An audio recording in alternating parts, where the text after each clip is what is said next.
Good morning. Wait till some people are on here. So this is going to be some martial arts content. It's going to be a karate video, but pretty much for people who already have some knowledge of karate, who specifically this style. This is Kobuken karate. It's an evolution or a derivative of Uechi-ryu karate. So if you know Uechi-ryu karate, you could probably follow some of this because it comes from that. You're gonna already kind of be familiar with the stances and a similar way of blocking. We've made some adaptations to that. The kata itself is different. It's a kata created by Kinjo Takashi Kaicho, and he took this kata. It's mostly follows the template of like a Kanshiwa kata. So very similar to Kanshiwa, but it has some differences, and it's not just a Kanshiwa 2.0. It's got its own unique characteristics to it. But if you know Kanshiwa kata, you might be able to follow this.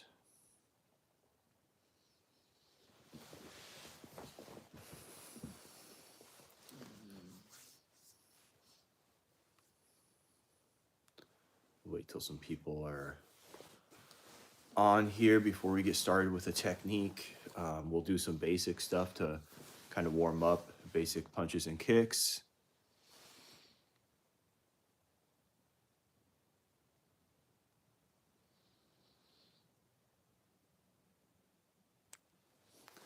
Good morning. Ohayou gozaimasu. Buenos dias. All right. We'll go ahead and get started. We'll start. It's going to be kind of a Kobuken seminar. If you watch my last video, I will. Calm down. If you watch my last video, it's going to be... I didn't say that much. I was just rambling. There's not even important ramblings. So this is going to be... I was just introducing the video. So saying if this is going to be for people who already know this system of karate are going to be the people who get the most benefit. If it's Uechi-ryu practitioners who are interested in Kobu-ryu, they could probably follow along because they know the circular block like this, and they do kind of, a lot of times they use this hand to support anyway, and some of their bunkai, they would cross over and block with both hands. We cross over and block with both hands on all the movements, pretty much. There's a few movements that we might just kind of use the one hand, but most of the time, this is kind of our go-to, is both hands blocking. That's kind of Kinjo Kaicho's trademark characteristic. So we're gonna do basics, some basic stuff to warm up that's gonna be directly relevant to Kobuken kata. Then we're gonna take the movements piece by piece, and we're gonna kind of go over how some different ideas of how to apply them, and we're gonna put it all together in a kata. So that's, I think, the original way to do it. Hi. All right, so we'll get started here. We'll start off with a couple of the warming up movements or drills from Kobu-ryu Taisabaki Waza.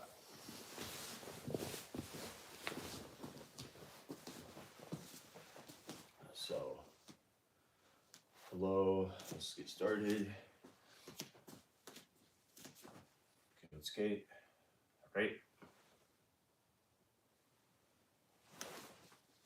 So we go Jodan, Chudan, Gedan, Dotsuki.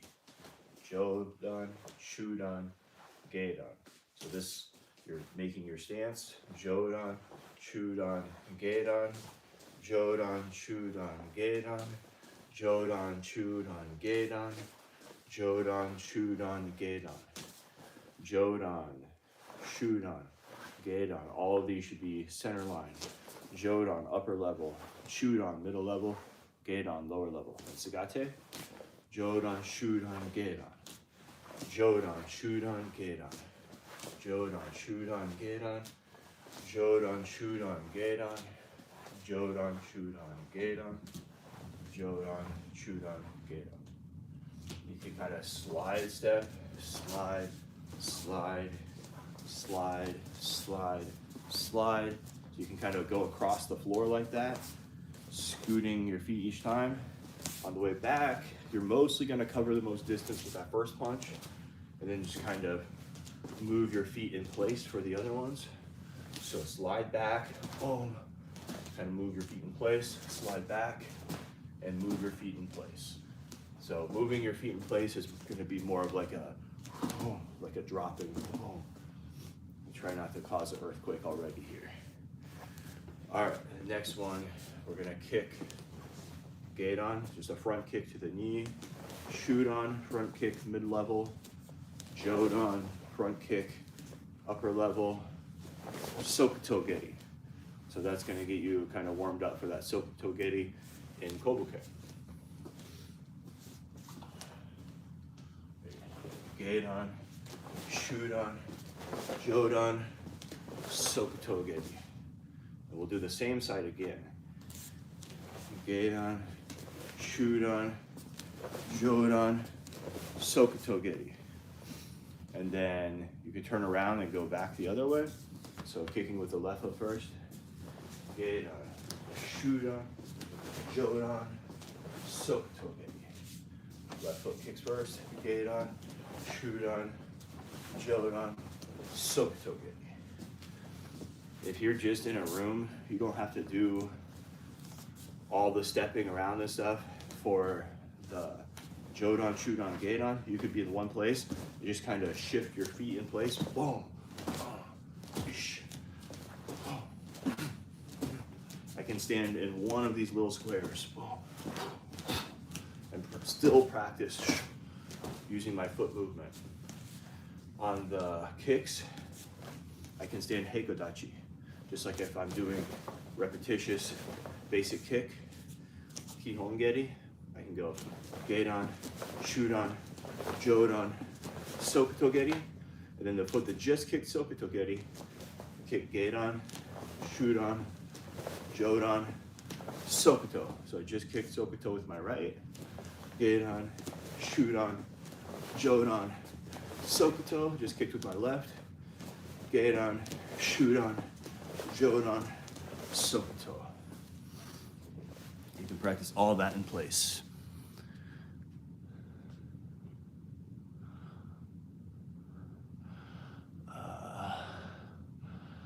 Assalamu alaikum, alaikum salam, Ashkar Malik.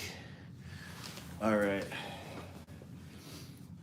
Sorry, I don't know any more Arabic than that.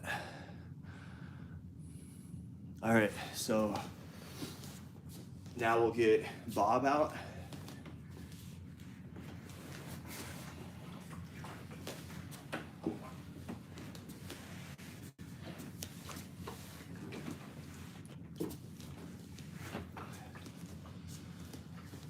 All right, so we got Bob here, so we're gonna go over some applications. We scratched the surface of this a little bit. We talked last time about, I think we talked about, you get outside here, they're punching, you get outside, you get a hold of the punch, or get a hold of their wrist or their jacket, and because you're outside and you're pulling them down here, they're not gonna have as much luck punching across. So you can actually pull a little more back hikite with this, and then go right to the side of the chin, the jaw, and then you can cover with this hand to block, to trap this hand, to come under and punch like that.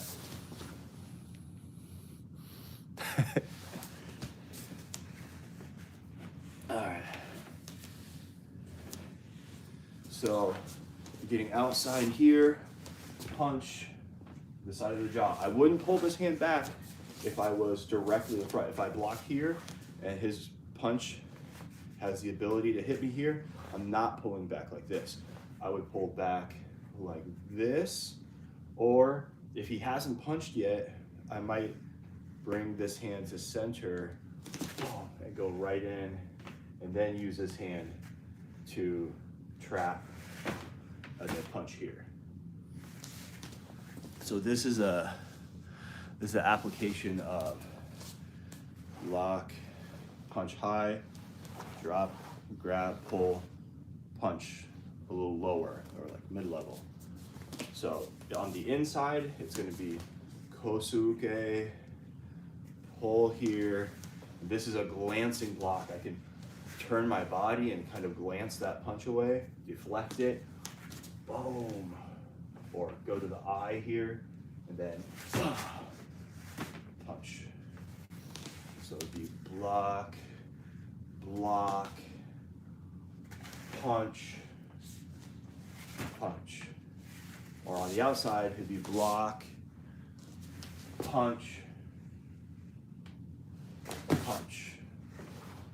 On the other side, that would look like block, punch, punch. All right. So now let's get into what's going on is maybe this is a sparring situation, all right? So what I want to do is I want to cover as much as possible and make sure I'm getting that block without overcommitting, right? If I block and I go way over here, I'm gonna overcommit. I'm gonna be open here. It's gonna look like this. Boom. See how I'm open here? So I'm moving too much here. But if I went here or even here, see how I can block here, but I'm not really open to this because this hand's still kind of protected. So I can block, boom, deflect, and then right away, throw my punch. So you could think about that for like a point sparring situation. You know, you're kind of moving, you're out moving. They throw anything. It could be a round kick to your head, bah, you block like that. It could be a punch coming in, boom, block, bah, and immediately throw your punch. Your block, punch, block, punch, block, punch, block, punch. The key is getting the punch to hit before their next attack can hit. And they're only so fast. It's hard to, you can punch, boom, boom, boom, boom. But you see the time in between those, right? Boom, boom. There's a moment. So as soon as the boom comes, that's where you hit them. All right, so you're out here, moving. They throw that punch, boom, and you throw your punch. Moving, they throw your punch, boom, boom. Then you throw your punch. Moving, block. Moving, boom. So try that a little bit. Just kind of move, keep your hands loose and ready. Block, punch. Move, block, punch. Move, block, punch.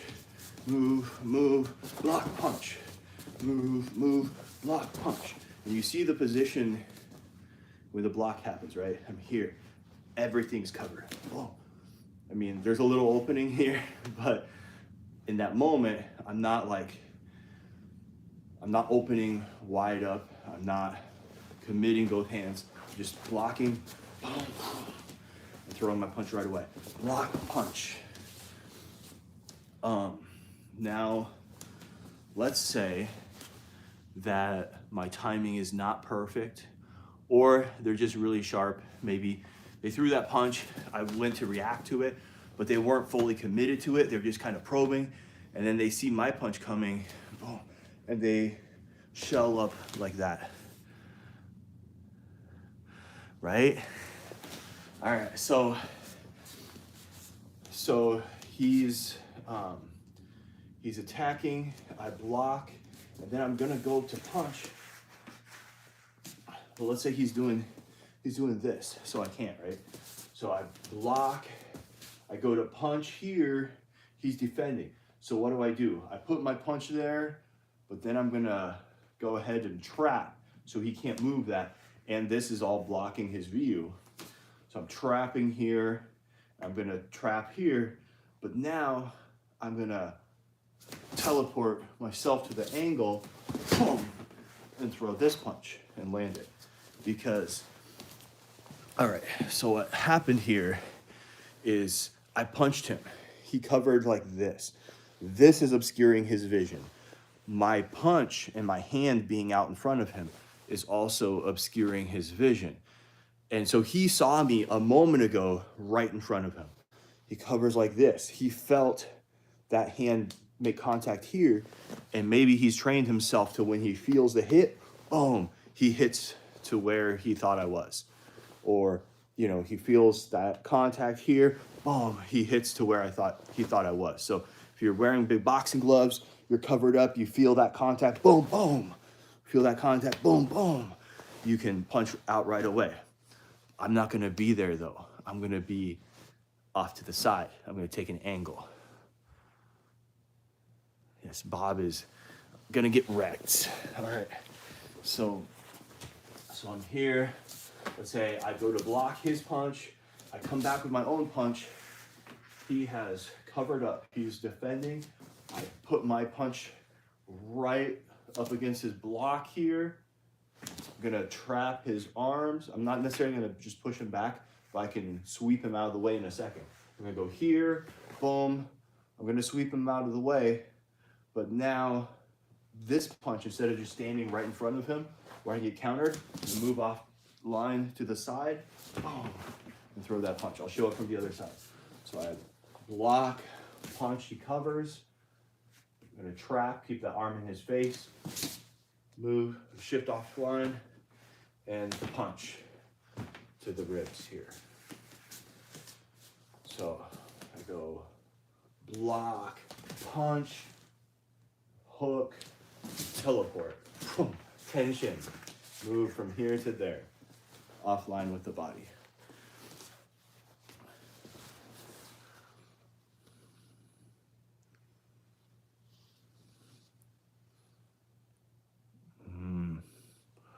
It hurts the most. So it depends. I guess the key here is not necessarily cause the most pain, it's get them to stop attacking you, because we're thinking self-defense. So if we're talking about what hurts the most, we're not necessarily thinking about what causes the most pain, we're thinking about what will get them to stop. So any vital point, I guess if you get hit in the throat, that hurts a lot, especially if it's damaged and you're having trouble breathing now. If you get hit in the groin, that hurts a lot. A lot of times, if it's not direct, like that hit, they might recover kind of fast. So got to kind of be ready for that. A lot of things hurt. I mean, if you got punched here and it broke your ribs, then that would hurt. If you get punched really hard and it kind of hits your liver, like that hurts a lot. You see a lot of really tough fighters get dropped by that punch because it hurts so bad. So yeah, liver, groin, throat, those all hurt. Getting your teeth knocked out kind of hurts, I'm sure. All right, let's move on with the Sokotogeri. That's the next kick that we do, right? So the movement is you're blocking toward the rear foot and throwing your Sokotogeri. I don't love this one as much for point sparring. For point sparring, I prefer the Kanshiwa, which is block here, boom, and kick with the front leg. Because that front leg is gonna hit faster and more directly, and so it's not gonna show as much wind up, you're more likely to score. This is just karate. I think there's jujitsu, like, I'm influenced by jujitsu, but this is just karate. So with the Sokotogeri, I'm gonna block here, and the most basic way is I block here, and maybe I was gonna hit him with a shuto, maybe I was gonna hit tetsui, but as soon as I block, he's now trying to cover and defend that.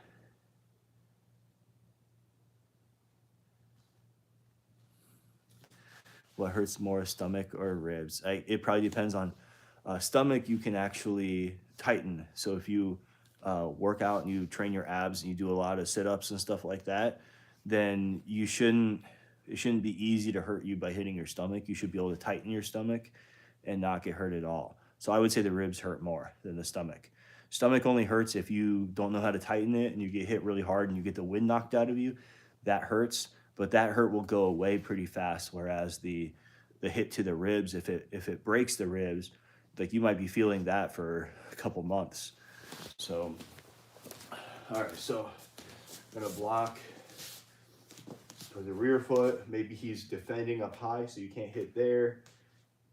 And then you're gonna stomp to the knee. All right, so he punches, block here. He's defending here. Boom, and stomp the knee. Come offline, block, grab, stomp to the knee.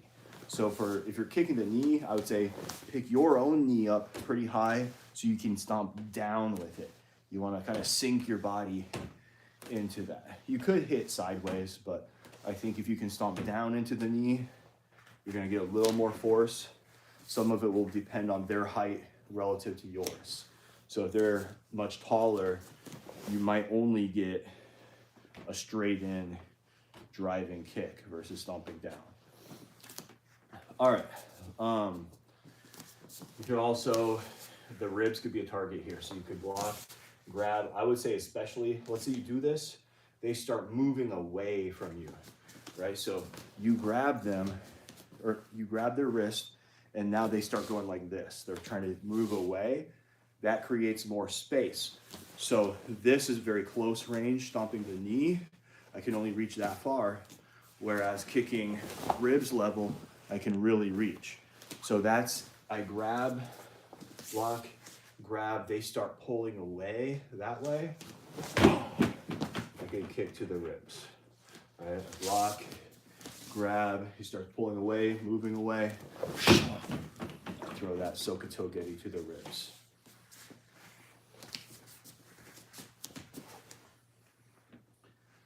All right, next movement, we're gonna go, we're blocking here, and this one, I'm going to kind of react and pull him down a little bit here. So it's gonna look like I'm super open, right? I would not commit that much this way if I'm standing right here where he can reach me. So what's happened is maybe he really committed to this punch, and I get a hold of it, and I'm sinking my weight down and pulling him down. So he's actually going like this for a moment. And then I'm gonna go right in and use the kote to hit him right in the neck. From there, this is kind of my own little spin on things. From there, I can hook behind the head here. I can push this arm behind his back. As I step through, I push that in, and then I back step here to pull him down. So I pull him here, boom, hit with the kote, hook, push through, back step, kind of pull him down to the ground here, where I can hit. Attacking me is bigger than me, what do I do? All right, so we're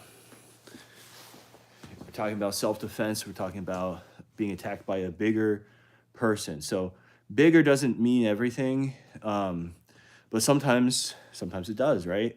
So let's say they're bigger than you and they're stronger and they're faster, all right? You're being attacked by a NBA or NFL all-star and they have all the physical advantages.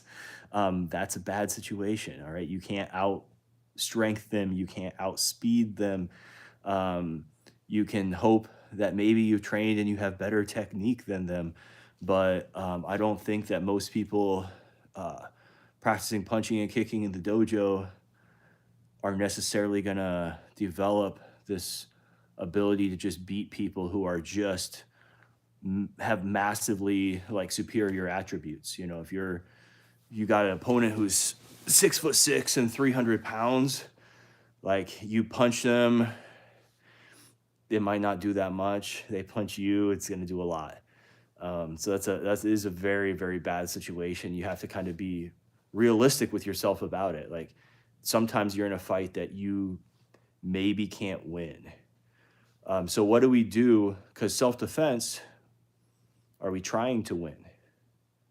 We're not trying to win, are we? In self-defense. In self-defense, we're trying to get away. We're trying to survive. We're trying to live to fight another day. So it depends on the situation. Could I perhaps, let's say Big Bob here is angry with me, and I mean, he looks like he lives in the gym. Could I potentially apologize to Bob so he doesn't beat the crap out of me? Hey, that might be an idea. I bumped into him, accidentally spilled his drink. He is upset. You know, he, you know, is way too testosterone pumped, and he thinks I looked at his girl, and now he's coming after me. You know, maybe just, you know, a nice apology. Like, I didn't look at his girl, but I'm not going to be like, hey, dude, your girl's ugly. Like, I don't know. Like, that's not going to de-escalate that. But if I say, hey, I'm sorry, I didn't realize, I apologize. That makes him feel like, yeah, you know, people.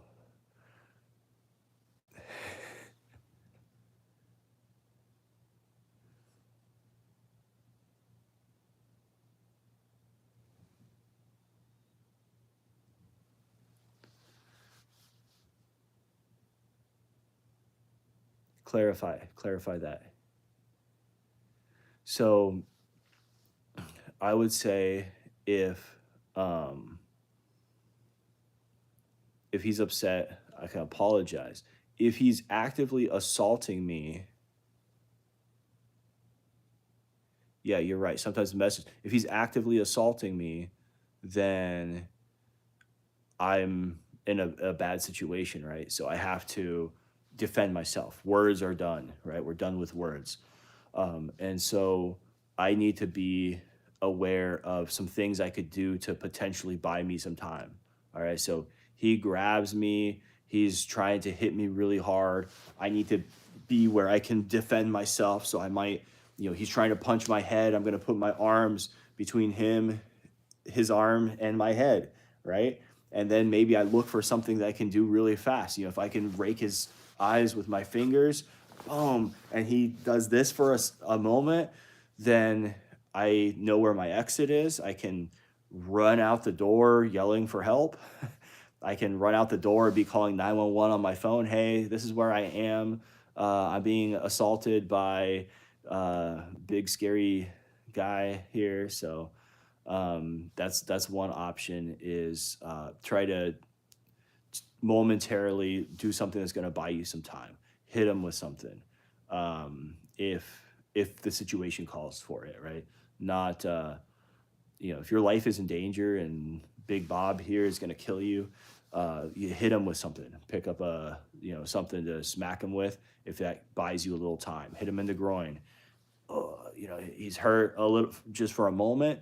That might be enough time for you to run out the door or run into a room and lock it and, you know, brace it with your legs, or push a desk against the door, calling 911 for help. You know, so that's the way you got to be thinking. It's not just about winning a fight. You know, you can't slug it out with everyone. If you train martial arts and you're serious and you keep yourself in shape, you could probably slug it out with a lot of people, especially people your size.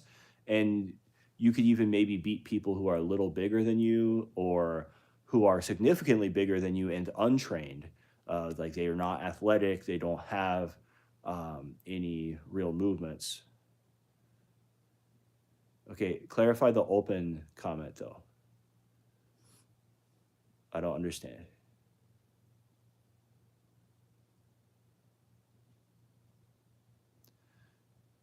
So while I'm waiting for that, we're gonna go over this again real quick here.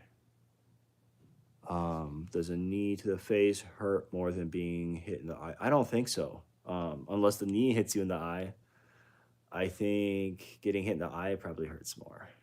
Because if you think about it, sometimes you see in MMA, they can knee people in the face, right?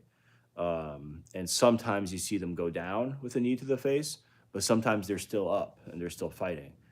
But they accidentally get eye poked, and oh man, like they're out of commission for a while. And same thing, we just talked about big NBA guys, like they accidentally get a little accidental eye poke, not an intentional somebody stabbing you in the eye with their fingers, an accidental eye poke, and they're on the ground holding their eye, you know, and we all would be. It hurts a lot, and there's a survival. It triggers a survival reflex because you know your eyes are not gonna be.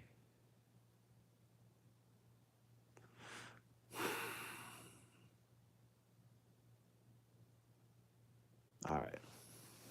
I need more explanation of it. Anyway, so this movement, we do the hold down. We're blocking with both hands, and we're pulling them off balance, and then we can hit them with the kote, with the forearm, hit them to the neck here, hook. You're gonna kind of sidestep to position yourself to an angle, push their wrist and their arm behind their back like this, while you're pulling them here, and you're gonna kind of twist them so they fall. So one more time, it's gonna be O-side, boom, hook, move in, and pull down like that. You could also block here. You could block here, and then he throws his punch. I can block here, and now let's say I block and punch here, and he's stepping backwards. Then I step through and do a shote. I hit right to the jinshu, right here, right under the nose.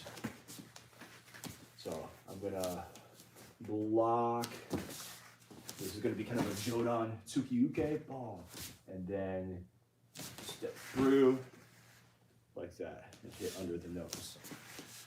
All right, next movement is gonna be these nuki-te to the eye. This is gonna be step offline, grab a hold, nuki to the eye like that. Step offline, grab a hold, nuki to the eye. He punches, block, grab, nuki. Punches, block, grab, nuki. Now,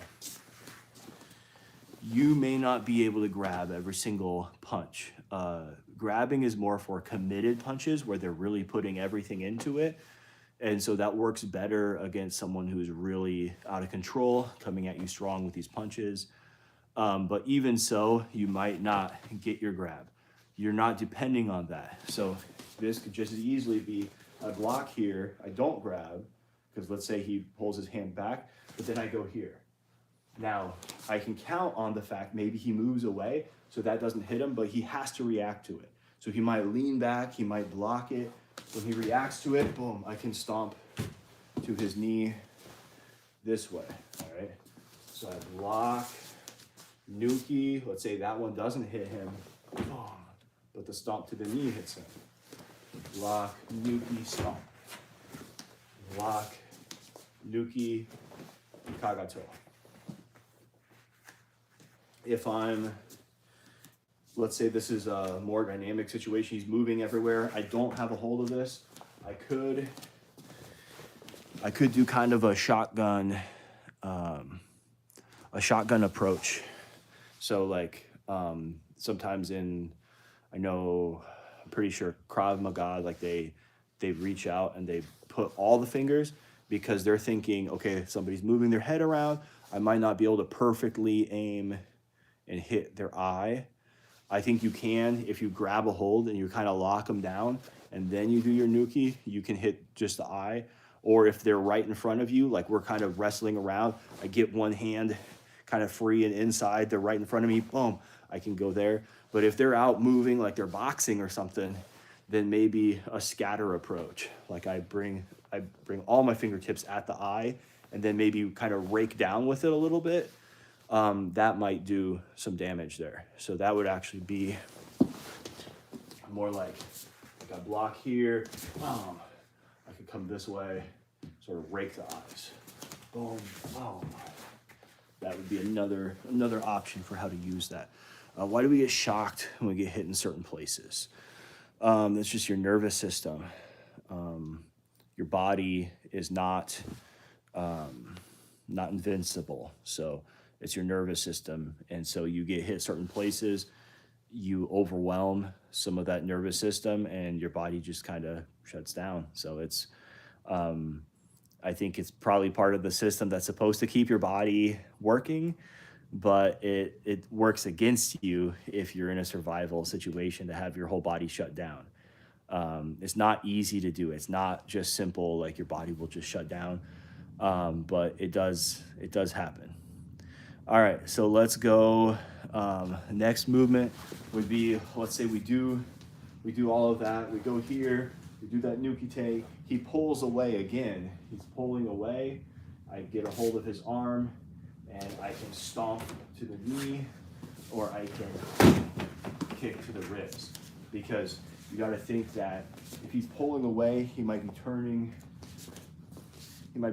this way to pull away. So that's going to expose those ribs. Boom. Nuki. He turns, exposing the ribs. So all right.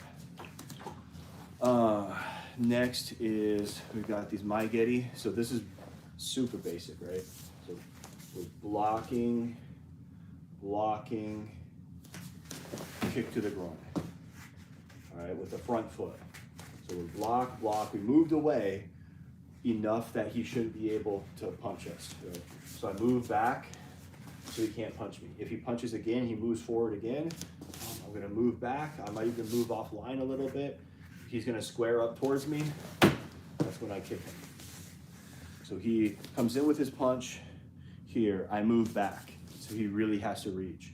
And then he might come in with the next punch, and he's really gonna reach. And if I shift myself offline, he's gonna square up to correct. And as he squares up to come face me, that's when I throw my kick. So it's gonna be block, kick to the groin. Okay. From there, I've got somebody talking about kneeing to the face. So kick to the groin. If that sinks him down a little bit, I can absolutely come up, pull him down into a knee to the face. If I kick the groin, that doesn't have that impact, I could kick him in the chin.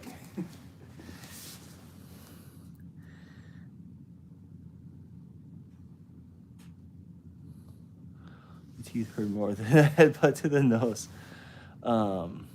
Yeah. So one thing to factor in though too, like there's a lot of stuff that hurts. It should be kind of irrelevant in a fight. Like I said, it's not in terms of, we're not trying to cause maximum pain. We're trying to stop them from attacking us. If pain is what does that, so be it.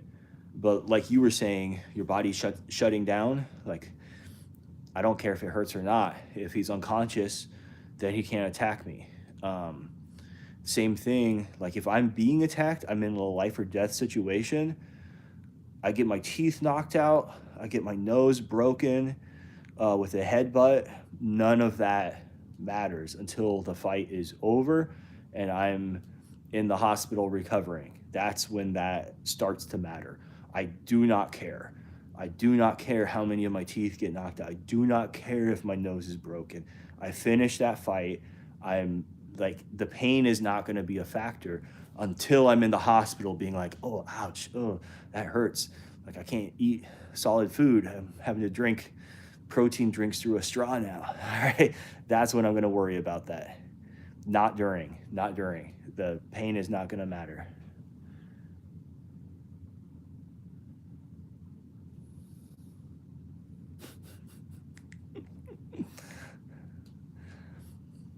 Just got to man up. All right.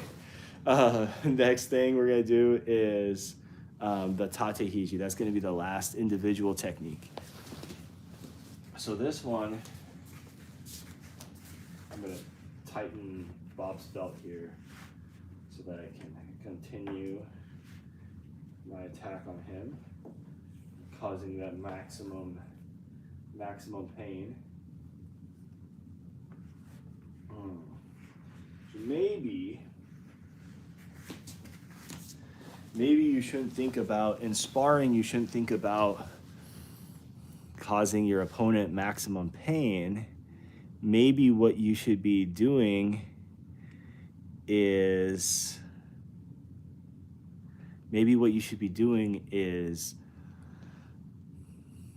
instilling maximum toughness. So it's not about, if I hit somebody while I'm sparring them, I'm not trying to hurt them as much as I am trying to build that something hurts, I'm going to keep fighting through it. If you are injured, I want you to stop sparring so you do not continue to get more injured, and sit out and let me know that, you know, you're hurt. Do not, but if it just hurts, if it's just the pain, like you're going to have a bruise, shrug that off and keep fighting. Attacking someone knocked out, yes, it is. You cannot attack someone after they're knocked out in MMA. In real life, you don't have those like referees and stuff to save you. And so sometimes you see it like, you know, I hate this part of like the videos where you see people fighting in the street. Someone gets knocked out and someone comes and kicks them in the head like 5 more times. Like it's ugly, but it's a reality of kind of what can happen once, because you have no ability to defend yourself. They can kill you if you are unconscious. And so maintaining consciousness is a huge priority for self-defense. You cannot just count on like, oh, my shin, I can take a punch, you know, like, no, like don't let them punch you. Because if you go unconscious, then it's a bad thing. So that's one thing that you have to think about with some of these, let's say, police uses of force. You know, if you get a police officer being assaulted and they are getting punched hard, if they go unconscious, they have weapons on their person, and there's nothing to stop them from being killed with those weapons. So it is a life or death situation if a police officer is being punched versus by someone who can actually punch, not by, if it's some tiny 80-year-old elderly person who's like punching the police officer, like, that's not that, okay? Police officers big and strong, like, no. But if it's like somebody big and strong punching, you know, police officer, and whoa, like their whole world got rocked, if they allow that to continue, if they allow themselves to get punched more, they're going to go unconscious and they're going to have weapons on their person that could be taken and used against them. So that can't happen for them. So that's a consideration. But for regular people, it matters too, because you can't stop them from doing whatever they want to you. If they want to stomp on your head 10 more times until you're dead or in a vegetative state, they could do that. So don't let them knock you out. You better, you know, put your arms between their attacks and your head. Move your head. Get out of the way. Your hit needs to do, like you said, maximum damage, not necessarily maximum pain, but shut them down so that they can't keep attacking you. The longer you allow them to keep attacking you, the more ability they have to potentially cause you harm. Who would win, a very strong guy or a very tough guy?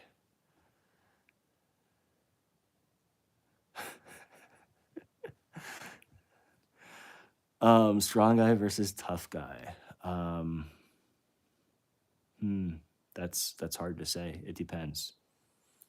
It depends on the level of strength and toughness. I think toughness matters a lot. I think strength matters a lot too. It's better to be both, right? Better to be both strong and tough. All right. I'm gonna skip the Tatehiji movement because I want to do kata a couple times. So we're gonna actually go through the kata.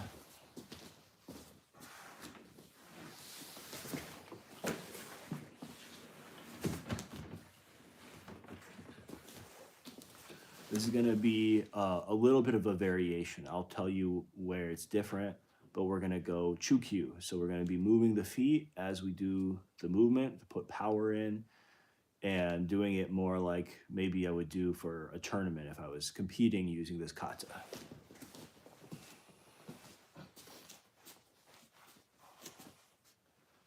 Onegaishimasu. Kobuken no kata. So now I'm stepping forward with my right foot, turning to my left, blocking, punch right, grab, sink, drop, slide in, punch right, pull, drop, and punch with the left hand. Then I turn toward the right, right foot's in front, slide in, punch left, grab, drop, slide in, punch right.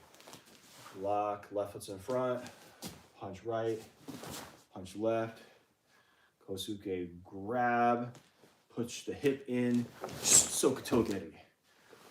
Kosuke, grab, push the hip in, sokatogeri. I'm letting my foot that's on the floor pivot. Step it in to suigoshi, the longer stance here.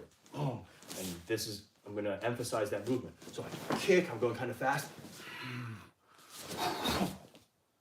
Zen kutsudachi here, the longer stance. And I turn, I'm in yoi kamae.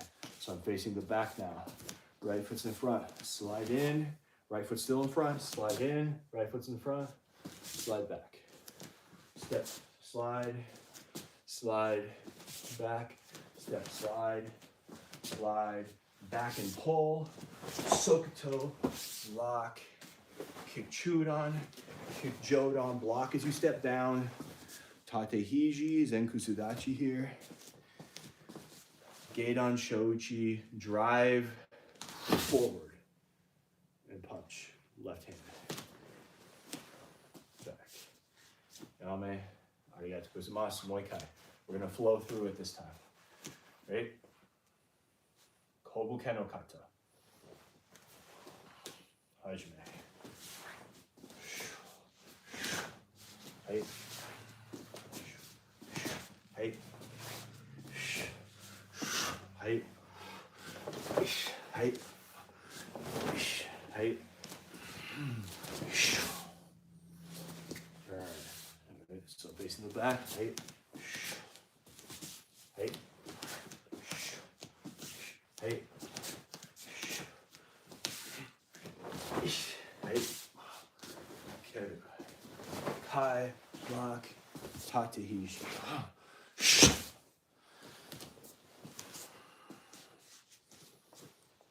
Arigatou gozaimasu. All right.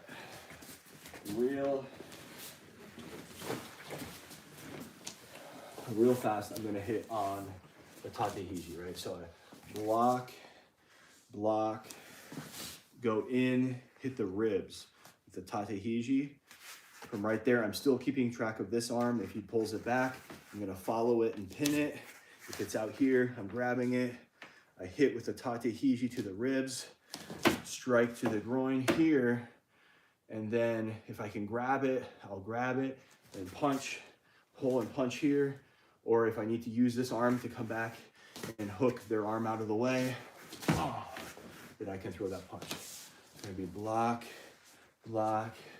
tate hiji, geidan, yakute, seikenzuki.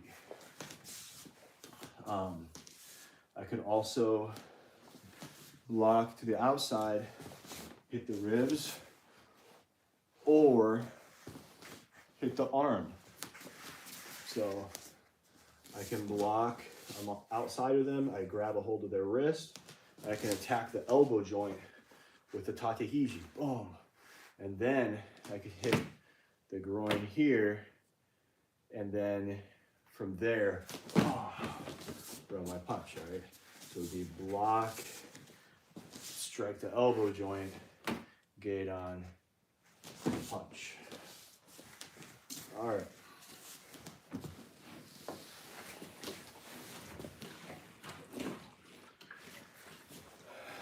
All right, so, but the earthquake didn't cause the phone to go completely off, so no no 7 magnitude earthquakes. All right, let's do push-ups. So we'll just do 10 on your own. 10 push-ups. How'd you do?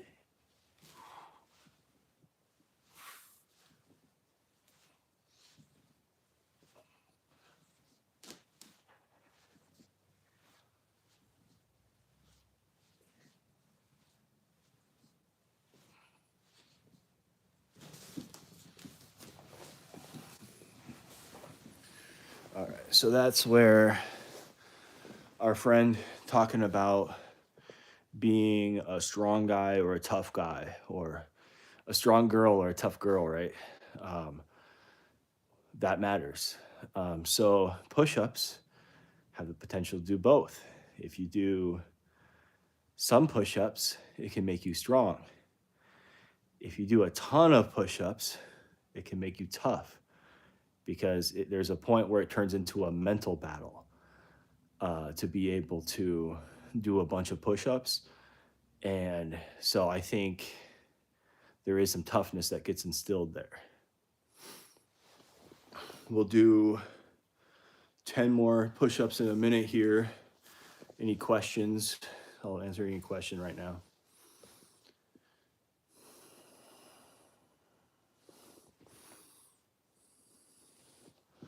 So I appreciate some of the questions today from our friend who kind of joined here. So I hope you subscribed if you're still watching.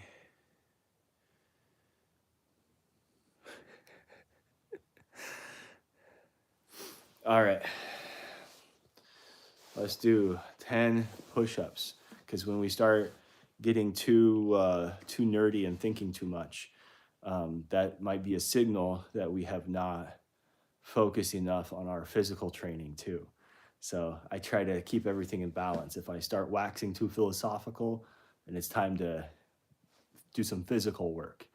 If I start feeling like I'm just working out, physically training, then maybe it's time to start doing some thinking. All right, push-ups time it is. No takebacks. All right, 10 push-ups. Let's go.